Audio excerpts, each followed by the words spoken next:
everyone, this is 𝐏𝐓𝐄 here from Vision Language Experts Melbourne branch. Today I'm gonna discuss with you the most frequently asked question for listening fill in the blank. So the question is there any negative marking in listening fill in the blank? The answer is no. You do not have any negative marking for listening fill in the blank. But the most important thing to keep it in mind is do not write wrong spellings. Do not write incorrect spelling. Why? Because if you write an incorrect spelling, it can deduct mark in your writing section. So for example, the answer to the blank is phenomenon. So you write the correct spellings of phenomenon, you will get full marks. But if you do not know the spellings and you write the spellings here phenomenon with the wrong spelling, you can get a negative marking in your writing section. So make sure guys, if you're not sure about the spelling of any word, do not write it in your listening fill in the blanks. But if you're sure of the spellings and you want to go with the guesswork, you can do it.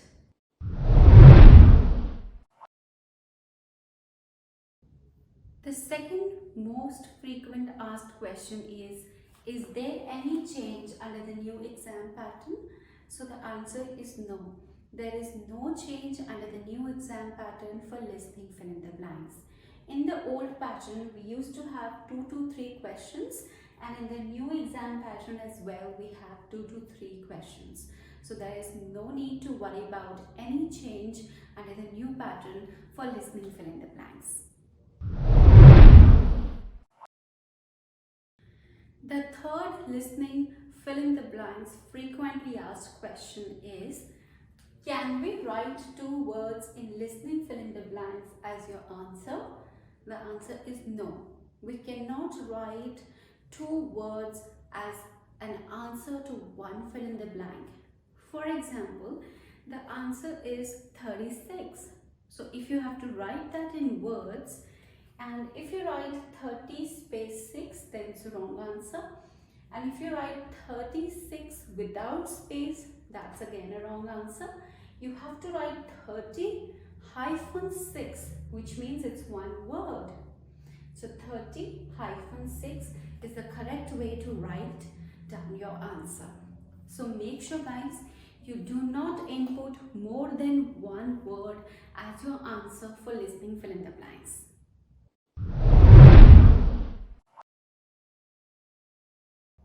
The fourth question for listening fill in the blank is, do we need to write the answer in capital letters? So the answer is not always.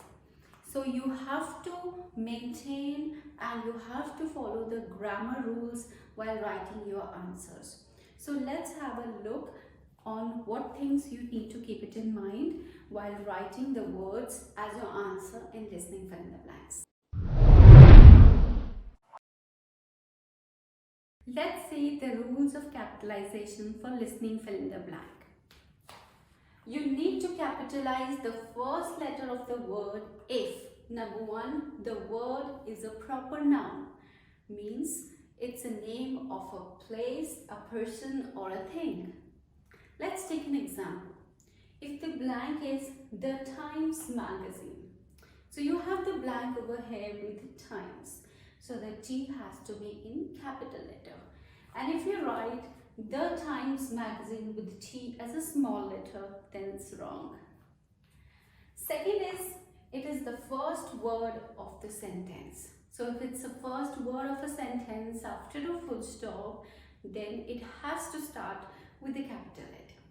For example, researchers will meet on Friday. So we have a blank over here as a first word, that is researchers. And here R has to be with a capital letter. And if you write R with a small letter, then it's wrong answer. So you need to take care of these capitalization things for your listening fill in the blanks.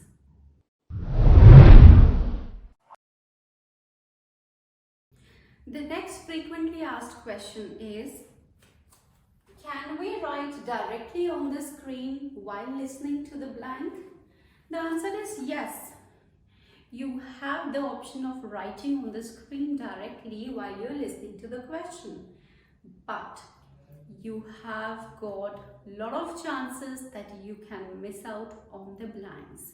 So the important tip in this section is, do not take your eyes off the screen at any cost. That means constantly while you are attempting your listening fill in the blanks, your eyes should be on the screen. Secondly, your ears should be listening to where the speaker is reading, and your hands should be scribbling down the words you're catching. So all the three senses have to work together. Your eyes on the screen, your ears with the speaker, and your hands on the notebook scribbling down the words. So make sure, guys, using these tips and techniques, you do not miss out on any of your listening fill in the blanks. Thank you.